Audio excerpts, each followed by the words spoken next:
Yo. Alors aujourd'hui, on va parler perspective. Jusqu'ici, on a beaucoup parlé d'anatomie, de mouvement du personnage, etc. Mais on n'a pas encore parlé de comment créer un environnement à ces personnages. Et forcément, qui dit environnement va dire perspective. On n'a pas le choix, on va pas y couper. Alors avant de commencer, on va passer par... T'as vu, je t'ai sorti mes petits feutres de couleur.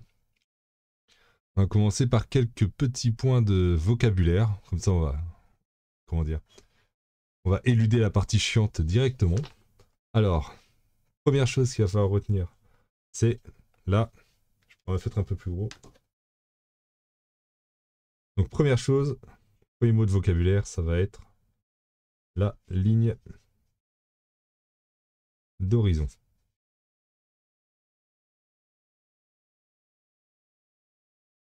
Je vais te la noter LH dans les différents exemples. Donc la ligne d'horizon, ça va être la ligne qui va représenter en fait le niveau de ton regard, de ta caméra, de ton objectif. Appelle ça comme tu veux, mais faut que tu saches que c'est la hauteur de ton point de vue, clairement. Donc, à ne pas confondre avec la ligne du sol, qui est le plus souvent différente du niveau de la ligne d'horizon. Ensuite, on va voir le point de fuite.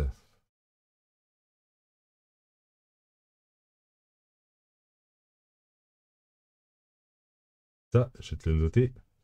Tu vas deviner PF.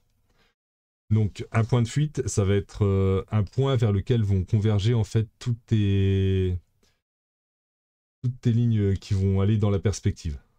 Donc, on a tous l'image d'un cube avec les lignes qui se resserrent au fur et à mesure qu'elles s'éloignent de nous. Bah elles vont converger vers un point de fuite. Voilà, on a éludé les parties chiantes. On va pouvoir commencer à s'amuser.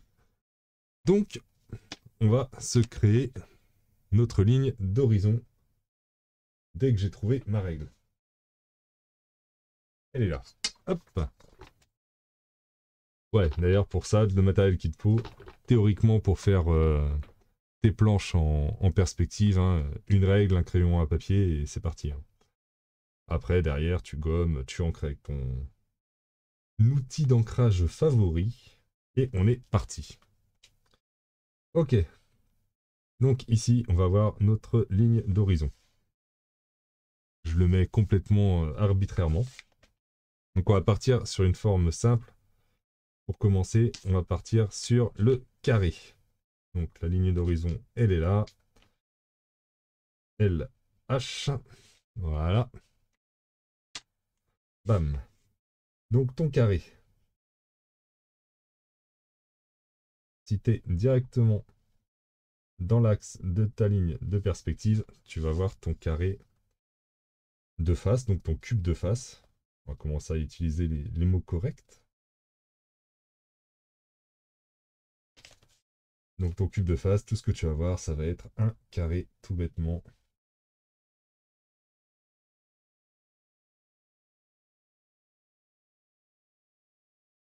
Voilà. Là où ça va devenir intéressant, c'est si tu commences à te décaler de, de cette vue de face, en fait.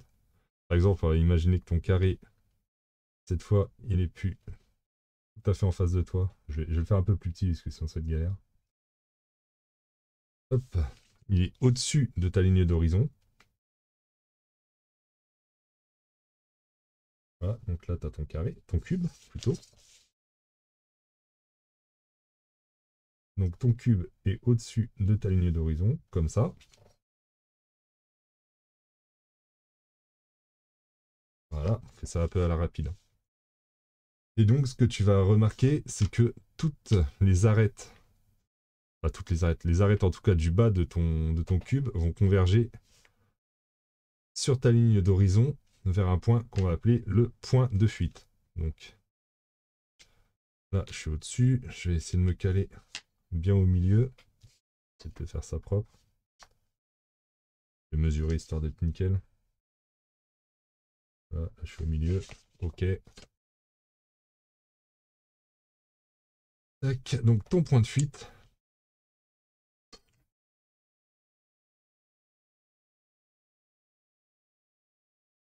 il va se trouver par là. Voilà. Donc ça, c'est ton point de fuite PF.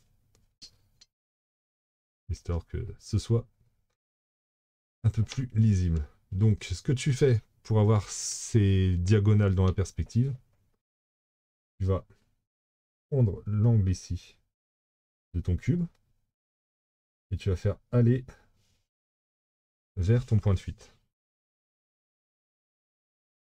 Voilà. Ensuite, tout ce qui va te rester à faire, ça va être de caler la profondeur. Donc, je vais essayer de me caler bien droit. Voilà. Tac. Et donc là, tu te retrouves avec ton cube. Donc après, tu repasses avec ton noir par-dessus. Moi, je le fais à main levée, hein. Logiquement, tout ça, tu le fais à la règle. Voilà. Donc là, tu as un premier cube. Tu vois, tu es au-dessus de ta ligne d'horizon. Tu vois la face du dessous. Et là.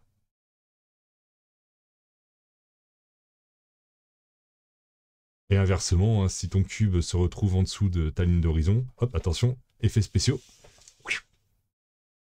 Là, tu verras la face du dessus. Voilà. Tremble Spielberg, tremble.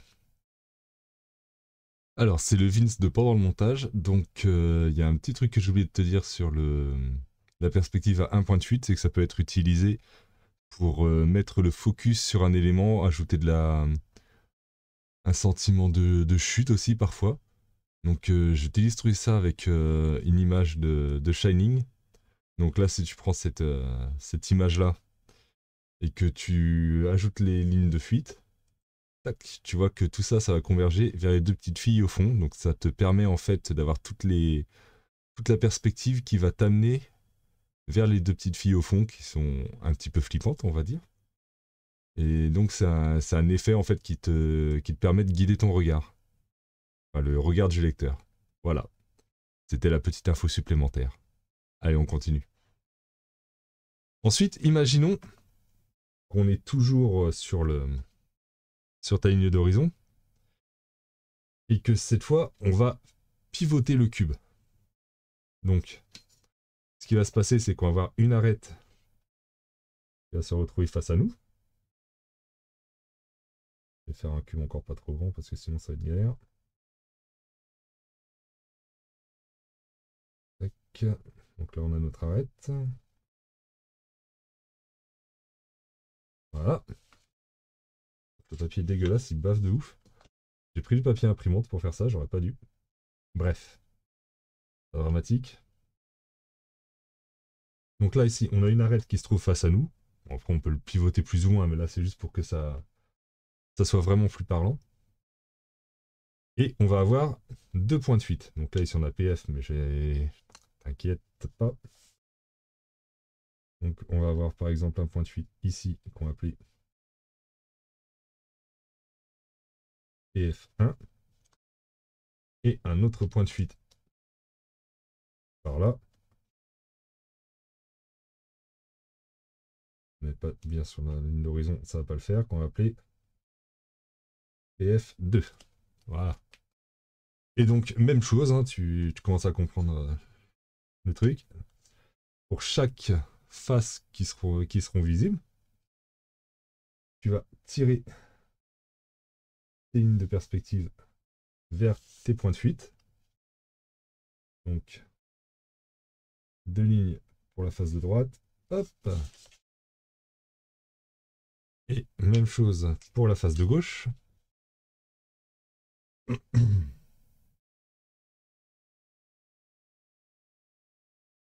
Tac.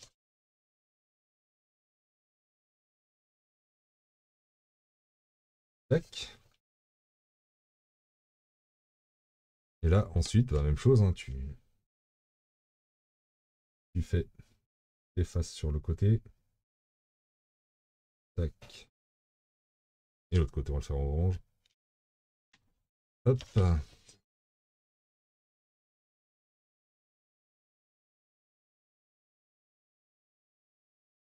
Hop, on va essayer de se mettre bien droit. Voilà. Tac.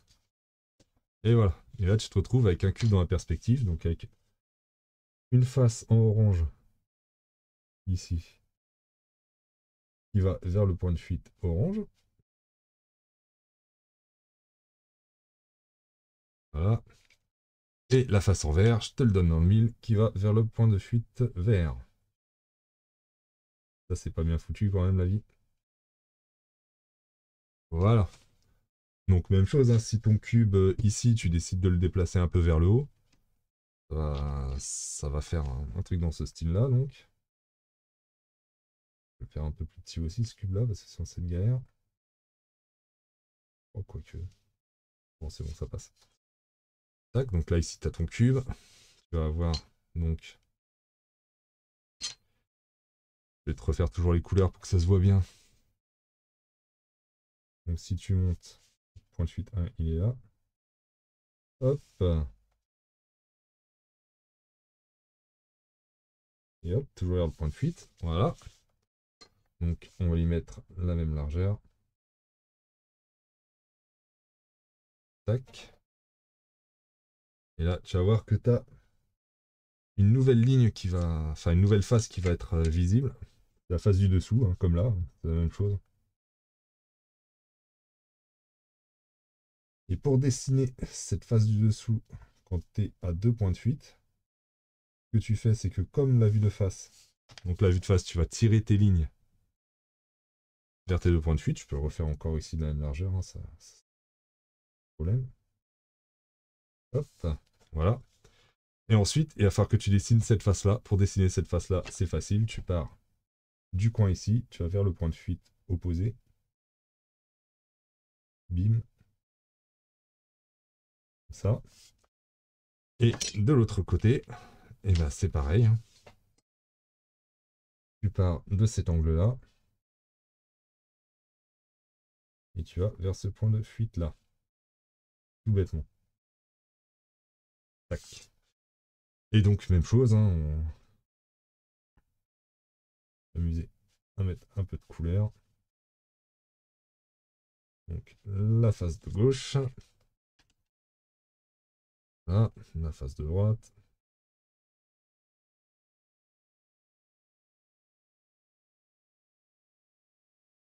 Voilà, et une face en dessous, on va faire comme ça.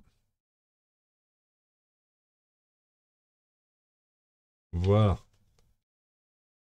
Donc là, déjà, tu as vu comment dessiner une forme dans une perspective à un ou deux points de fuite.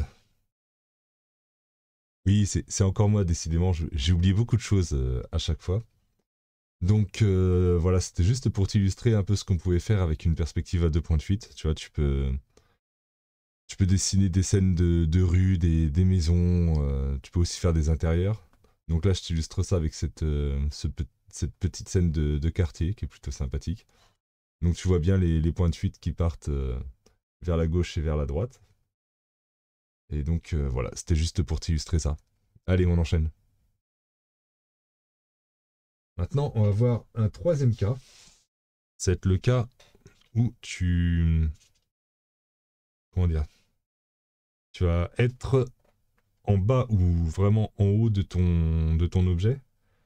Et là, tu vas passer sur un troisième point de fuite. Alors, hop, on va décaler ça. Voilà. Donc, tu as toujours ta ligne d'horizon. Par là.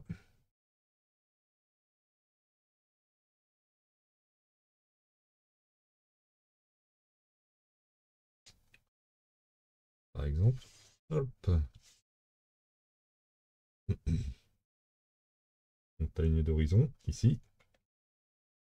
Tac. On va prendre toujours un premier point de fuite ici.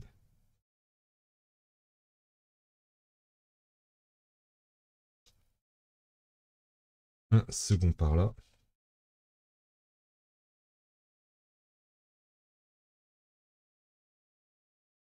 J'aurais même pu... Attends. Même mieux comme ça, je pense. Donc, on a notre ligne d'horizon ici. Hop. Lâche. Voilà. On va avoir un premier point de fuite ici. Un deuxième par là. Et pour donner cette idée de hauteur, d'aspiration vers le haut, on va mettre un troisième point de fuite. Chercher une troisième couleur. Pour que ce soit bien visible. Tac.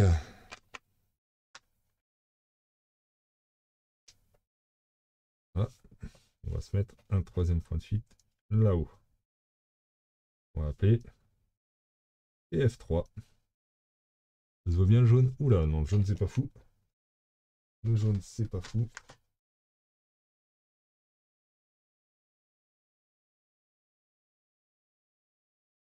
Voilà. Là ça se voit mieux. Donc ce qu'on va faire, c'est qu'on va commencer par mettre une face à nous. Bêtement. On va pas la faire monter trop haut non plus. Voilà. Donc, comme pour le dessin à 2 points de fuite, ce qu'on va faire, c'est qu'on va faire aller déjà une première face qui va descendre par ici. Une deuxième face, toujours la première face, je veux dire. La deuxième arête qui va descendre par là. Voilà. Même chose de l'autre côté. Ça ne change pas. Orange You, here. Donc ça bouge pas.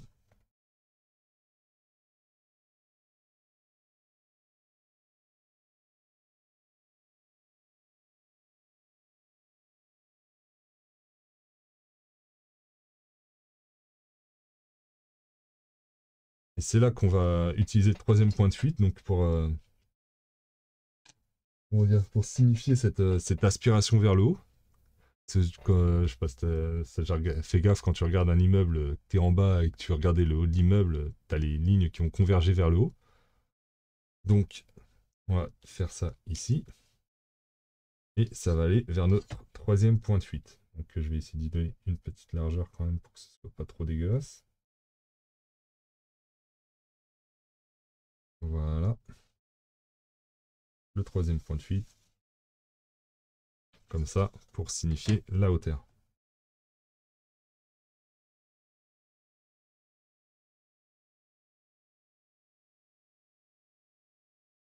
Voilà.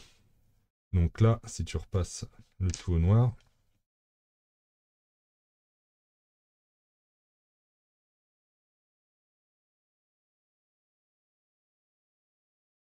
tac.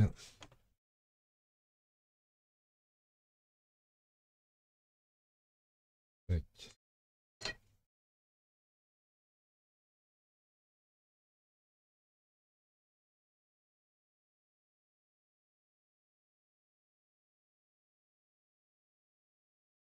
C'est plus visible.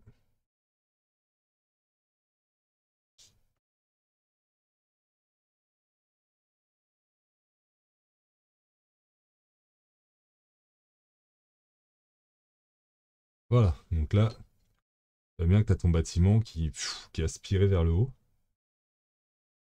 Donc on a vraiment cette impression de hauteur. C'est-à-dire que toi, là, tu es vraiment tout petit par rapport au bâtiment, parce que tes yeux, ils sont à ce niveau-là. Toi, tu vas être quelque part par là. Voilà. Et tu vas regarder là-haut. Donc c'est comme ça que l'on met cette sensation de hauteur. Même chose, hein, si tu es en plongée, c'est-à-dire que tu regardes l'immeuble d'en haut, c'est des cases que tu vas voir principalement dans des BD style Spider-Man ou des trucs comme ça. C'est pareil, sauf qu'au lieu d'avoir le troisième point de fuite qui va aller vers le haut, il ira vers le bas, quoi. C'est exactement le même système. Donc tu vois, pour dessiner un petit paysage urbain, c'est pas spécialement compliqué, hein. Il suffit juste de faire attention, d'être appliqué, de prendre son temps, de ne pas vouloir se précipiter.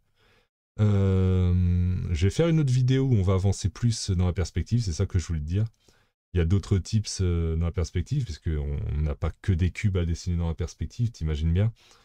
On a aussi des tips pour quand un objet est orienté différemment des autres dans la perspective.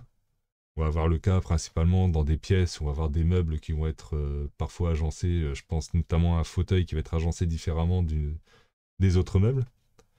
Il y a des tips de perspective liés à l'éloignement, donc on parlera de ça aussi. Donc si t'es pas abonné, n'hésite pas à t'abonner pour pas rater la prochaine vidéo. Et je te dis à la prochaine. Allez, ciao.